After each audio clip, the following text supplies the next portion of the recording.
Bugun tinchlik prezidenti. Saylovlarda ayni shu sababga ko'ra juda ko'plab ovozlarni olgan Donald Tramp Eronga ochgan yangi urush haqida ma'lumot berish uchun Amerika Qo'shma Shtatlari fuqarolariga video murojaat yo'llagani haqida xabar bergandi. Ayni shu murojaatda o'zi Eronga qarshi boshlangan urushda dastlabki Amerika harbiylarining 3tasi halok bo'lganini va 5 nafari jarohat olgani haqida xabar berdi. Ammo ba'zi manbalar Amerika Qo'shma Shtatlarining harbiylari orasidagi qurbonlar soni 500 nafardan oshib ketganligini iddao qilishmoqda.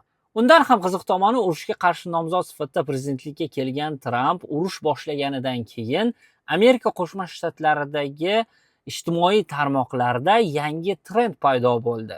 Bu trend Send Baron, ya'ni baronni jo'nat deb nomlanadi. Bilmaganlar uchun Donald Trampning aynan hozirgi ayoli Melania Trampdan 19 yoshli Baron Tramp ismli o'g'li bor. Amerikaliklar esa Donald Tramp Eronga qarshi urush boshlaganligi uchun uning eng kenjatoy o'g'li ayni shu urushga borishini xohlab hazilomuz postlar qoldirishmoqda. Tinib tinchimas va urushga qarshi bo'lgan amerikaliklar Baron Trampni urushga yuborishni qo'llab-quvvatlaydigan veb-sayt ham yaratib qo'yishibdi.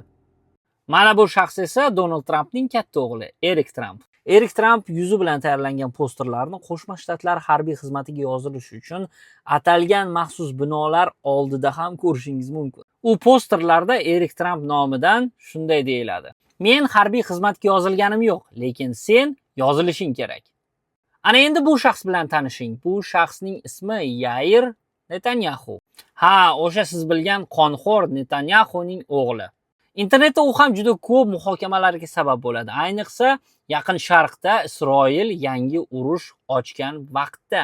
Netanyahuning o'g'li va ba'zan ayoli Isroil Yaqin Sharqda yangi urush o'choqlarini ochishi bilan Amerika Qo'shma Shtatlari, xususan Floridaning Mayami shahriga borib dam olishni yoqtirishi aytiladi. Bir qancha ziyrak amerikaliklar internetda kesatiq bilan Netanyahu urush boshladi, uning o'g'li Mayamida dam olmoqda. Siz o'g'illaringizni Isroil uchun jonini qurbon qilish uchun Yaqin Sharqqa yuboring deyishadi.